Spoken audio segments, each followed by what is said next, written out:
함께 나눌 말씀은 레위기 1장 2절에서 4절입니다. 이스라엘 자손에게 말하여 이르라.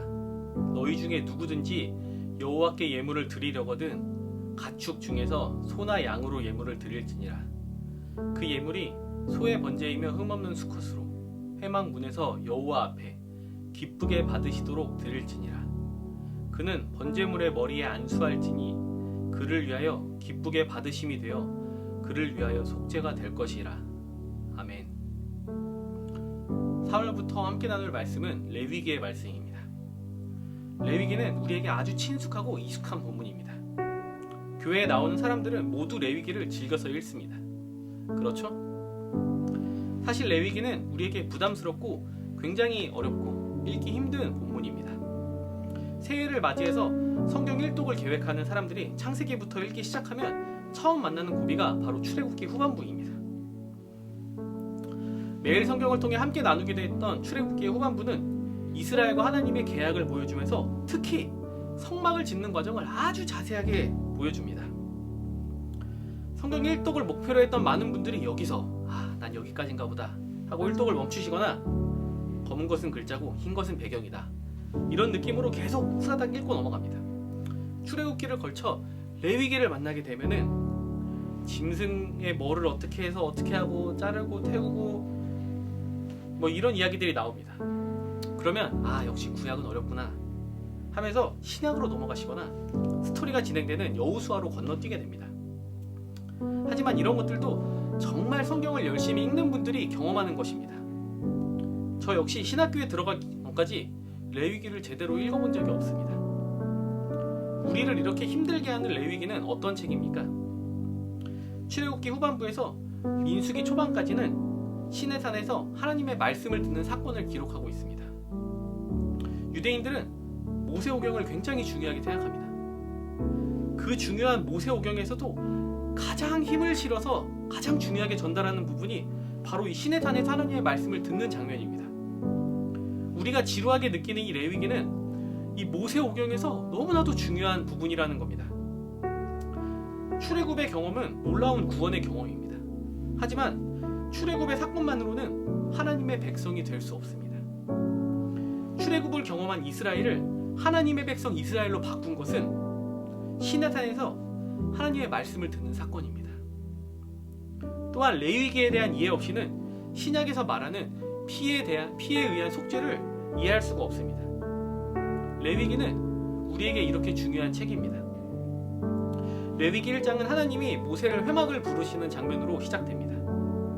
하나님은 모세를 통해 이렇게 이스라엘에게 말씀하십니다. 이스라엘 자손에게 말하여 이르라.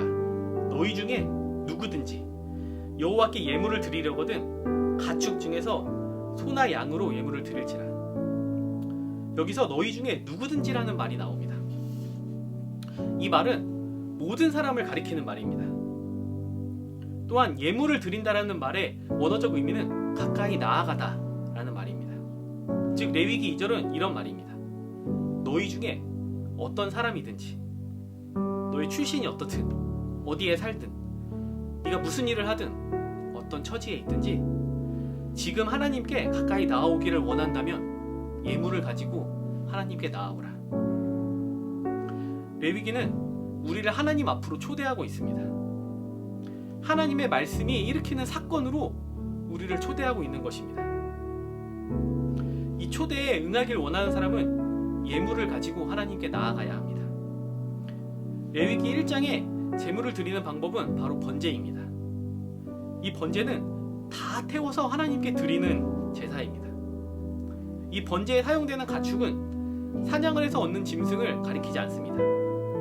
자신이 가진 것에서 혹은 누군가에게서 값을 주고 사와야 하는 짐승을 가리키는 겁니다. 경제적 여유가 충분한 사람들은 소를 하나님께 드립니다. 지금도 그렇고 이 당시에도 소는 값이 많이 나가는 짐승입니다. 이 소를 살 여유가 없는 사람들은 양을 하나님께 드립니다. 그런데 이 양마저도 살 수 없는 사람들이 있습니다. 그런 사람들은 산비둘기나 집비둘기를 드립니다. 소와 양 그리고 비둘기는 서로 값이 다릅니다. 그것은 드리는 사람의 경제력 또한 다르다는 것을 말합니다. 그런데 레위기 번제의 핵심은 어떤 짐승을 하나님께 드렸는지가 아닙니다. 자원에서 하나님께 가져온 그 예물은 모두가 태워져서 하나님께 바쳐집니다. 본문 9절에 불살라라는 말이 나옵니다. 이 불살르다는 단어는 어떤 것을 태워서 연기로 만드는 것을 말합니다. 하나님께 기쁜 마음으로 바쳐진 그 짐승은 태워져서 연기가 됩니다. 그리고 그 연기는 하나님이 기쁘게 받으시는 향기로운 냄새가 됩니다. 어떤 짐승을 가지고 왔든지 간에 그것의 값이 얼마든지 간에 기쁜 마음으로 자원에서 하나님께 드려지는 예물이 하나님을 기쁘시게 하는 향기로운 냄새가 된다는 것입니다. 사랑하는 성도 여러분, 하나님은 우리를 당신의 거룩함으로 초대하고 있습니다. 하나님께 나아가길 원하는 자들은 우리의 예물을 하나님께 가지고 나아가야 합니다. 우리의 돈, 우리의 정성, 우리의 재능, 우리가 가진 그 모든 것들을 하나님께 바칠 때 그것은 하나님이 기뻐하시는 예물이 되고 거룩하게 사용이 될 것입니다. 하나님의 거룩함을 닮아가는 그런 성도님들이 되시기를 예수님의 이름으로 축복합니다. 기도하시겠습니다. 하늘에 계신 우리 아버지여, 이름이 거룩히 여김을 받으시오며 나라가 임하시오며 뜻이 하늘에서 이루어진 것 같이 땅에서도 이루어지이다. 오늘 우리에게 일용할 양식을 주시옵고 우리가 우리에게 죄 지은 자를 사하여 준 것 같이 우리 죄를 사하여 주시옵고 우리를 시험에 들게 하지 마시옵고 다만 악에서 구하시옵소서. 나라와 권세와 영광이